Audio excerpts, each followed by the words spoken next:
It's 11:14 on a Sunday night, and you're lying in bed doing the math again.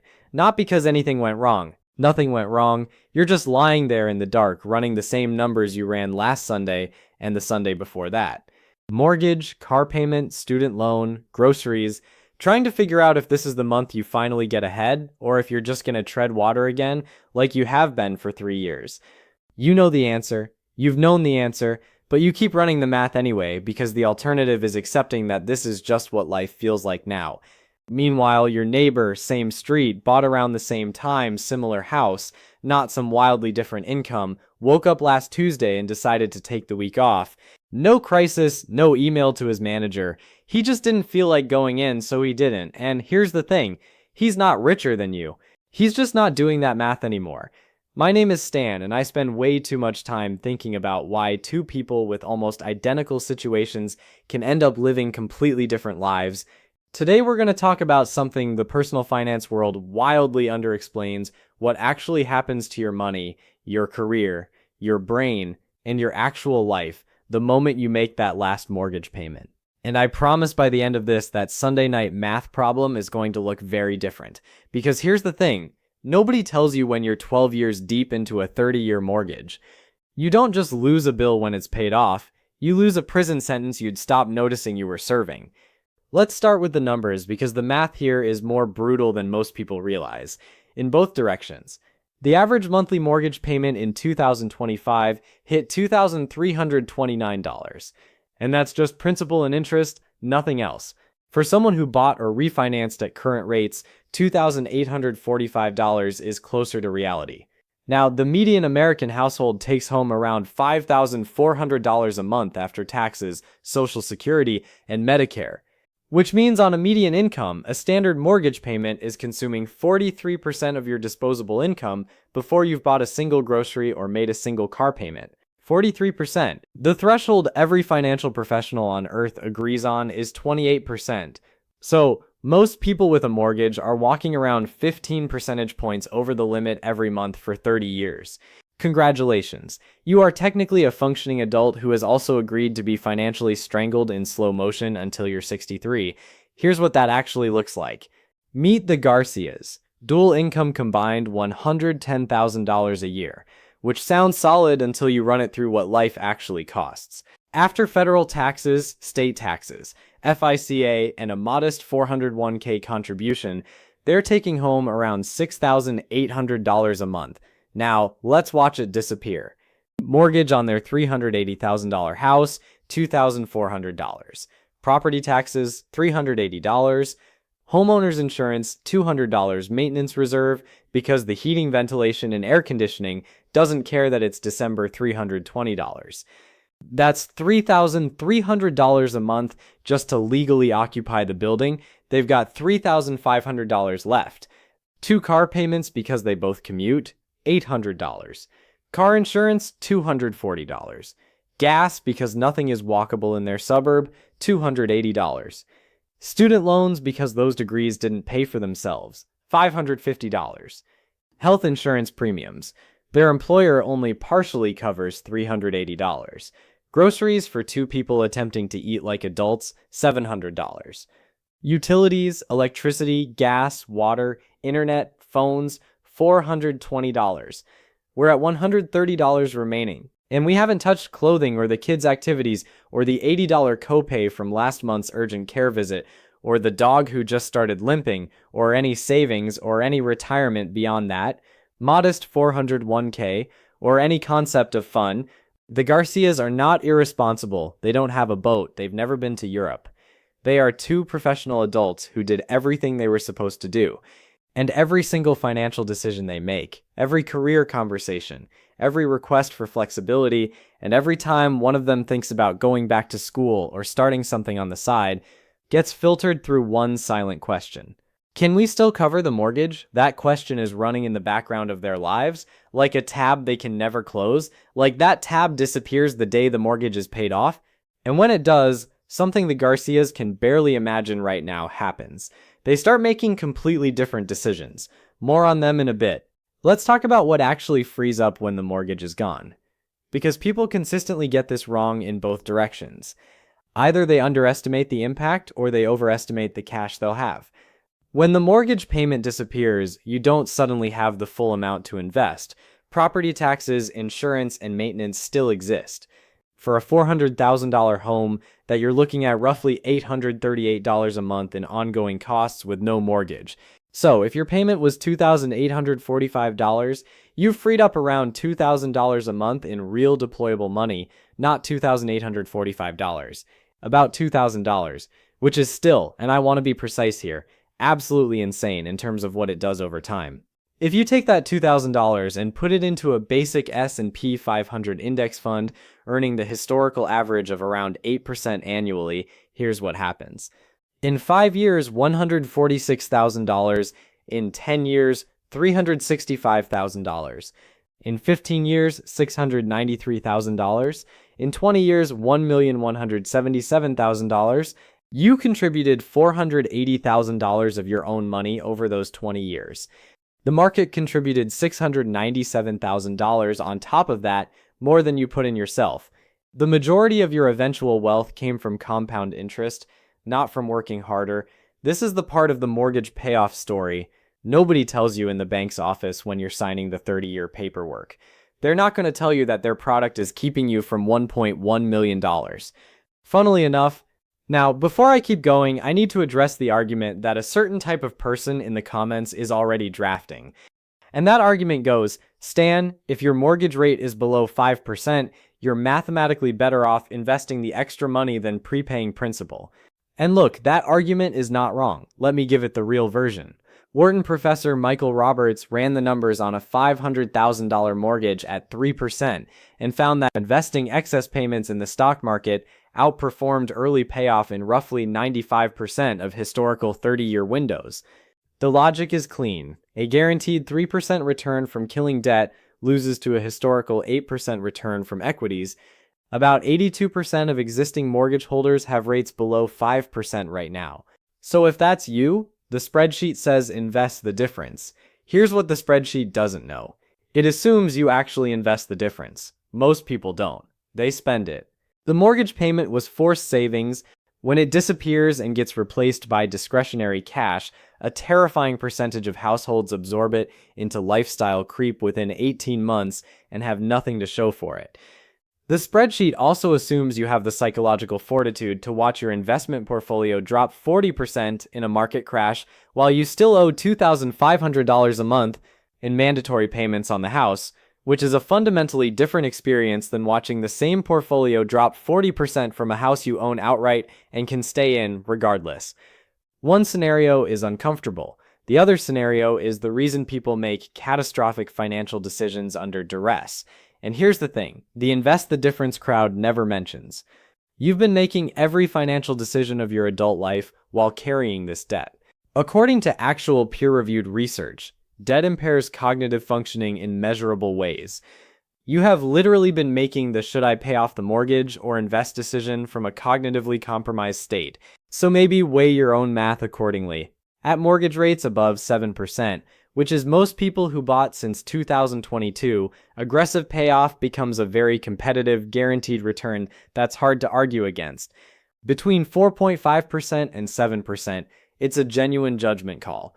Below 4.5%, invest the difference, but only if you'll actually invest it and not let it quietly become better takeout habits. The real answer, as usual, isn't a rate. It's knowing yourself. Let me go back to the psychology research, because there's something here that the personal finance world breezes past and shouldn't. A 2019 study in the Proceedings of the National Academy of Sciences tracked what happened to people when their debts were eliminated, not reduced, eliminated. Anxiety dropped, not a little, but from 78% of participants showing clinical symptoms down to 53%. That's a 25 percentage point reduction in diagnosable anxiety just from closing debt accounts. People made better decisions, not felt better about their decisions, but actually performed better on cognitive assessments. They became measurably less impulsive, less likely to grab the short-term reward at the expense of the long-term outcome. But here's the finding that stopped me cold. The number of debt accounts closed mattered more than the dollar amount of relief. Closing a $3,000 credit card produced more psychological improvement than getting a $5,000 debt partially reduced. The brain doesn't care about the dollar amount, it cares about the open tab. And for most people who've fought their way through credit cards, car payments, and student loans, the mortgage is the last open tab, the last thing humming in the background. When it closes, the refrigerator you'd stopped hearing finally goes quiet. Northwestern researchers separately found that carrying high debt-to-asset ratios correlates with measurably higher blood pressure, higher rates of depression, and worse self-reported health.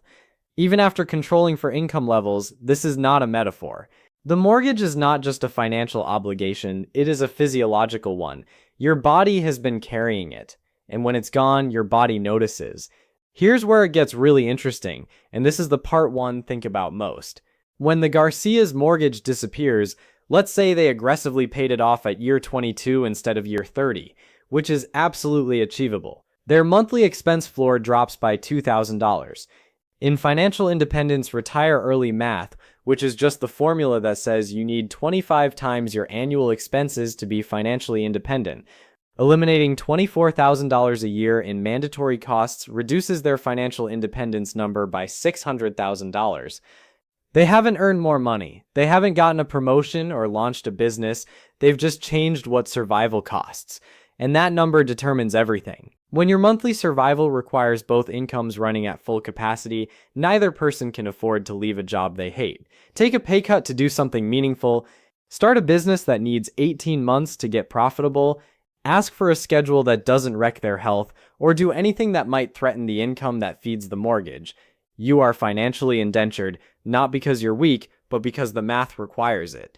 So the mortgage is a 30-year employment contract you signed without realizing it.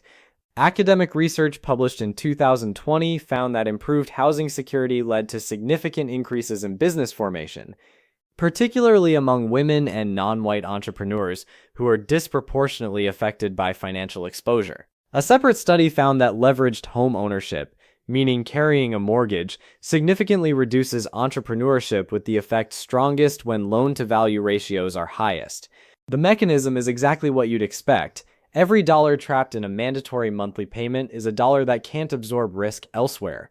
So, what does the Garcia's life look like at year 22? Mortgage gone.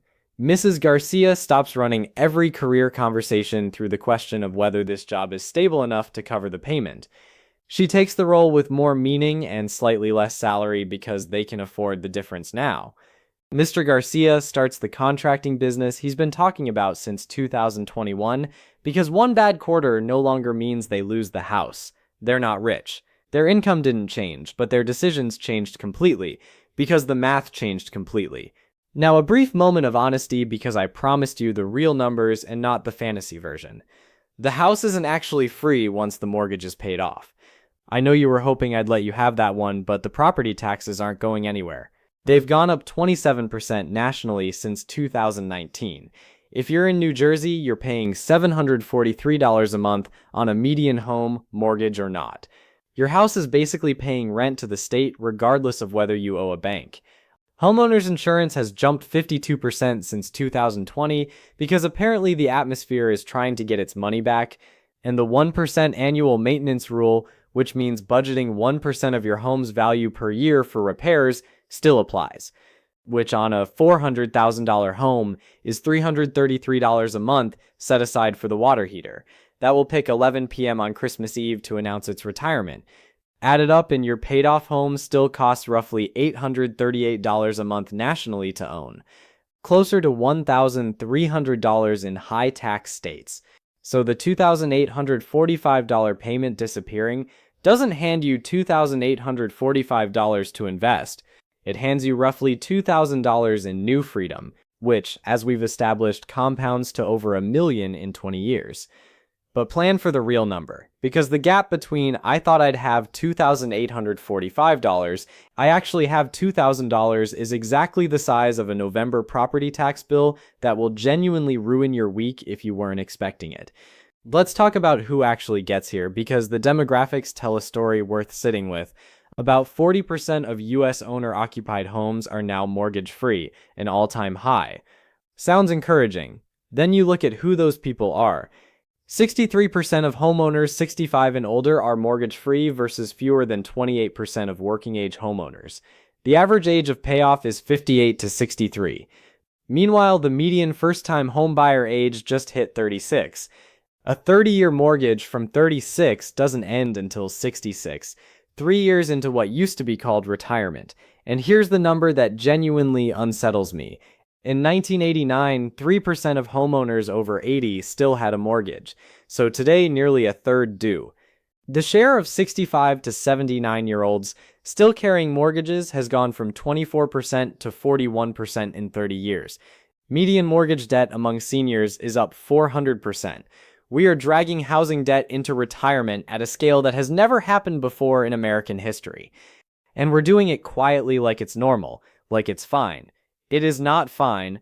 Only 23% of all Americans are completely debt-free. No mortgage, no car payment, nothing. Which means what we're talking about today is genuinely rare. Rare enough that when people cross that finish line, they consistently report something they couldn't have predicted.